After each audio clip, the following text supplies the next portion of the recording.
அறிமுகம். வாழ்க்கை என்ற கவிதை ஹென்றி வான் டைக் என்பவரால் எழுதப்பட்டது. இது ஒரு கவிதை தொகுப்பு. ஹென்றி வான் டைக் ஒரு அமெரிக்க எழுத்தாளர், கவிஞர், கல்வியாளர் மற்றும் மதகுரு ஆவார். வாழ்க்கை என்ற கவிதை கவிஞரின் சொந்த வாழ்க்கையை பற்றிய பிரதிபலிப்பாகும். வாழ்க்கையின் மிக முக்கியமான விஷயங்கள் குறித்த தனது பார்வையை அவர் கூறுகிறார். கவிஞரின் விருப்பம். என் வாழ்க்கையை ஆண்டுதோறும் முன்னோக்கி முகத்துடனும் தயக்கமற்ற ஆன்மாவுடனும் வாழ விடுங்கள்.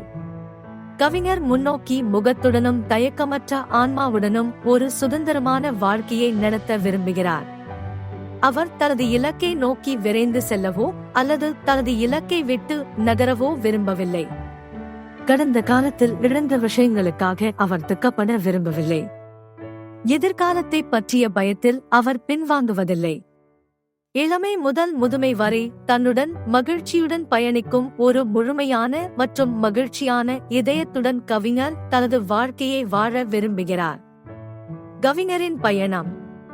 எனவே அவரது வாழ்க்கை பாதை மலையில் மேலே செல்கிறதா அல்லது கீழே செல்கிறதா அல்லது கரடுமுரடானதா அல்லது சீரானதா என்பது அவருக்கு ஒரு பொருட்டல்ல. கவிஞர் ஒரு சிறுவனாக தான் விரும்பியதை தொடர்ந்து தேடுவார். புதிய நட்பு, உயர்ந்த சாகசம் மற்றும் ஒரு கிரீடம், புகழ். கவிஞரின் நம்பிக்கை. என் இதயம் தேடலின் தைரியத்தை தக்க வைத்துக் கொள்ளும், மேலும் சாலையின் கடைசி திருப்பம் சிறந்ததாக இருக்கும் என்று நம்புகிறேன். கவிஞரின் இதயம் தைரியமாக இருக்கும், மேலும் அவரது ஆசைகளை தொடர்ந்து பின்தொடரும்.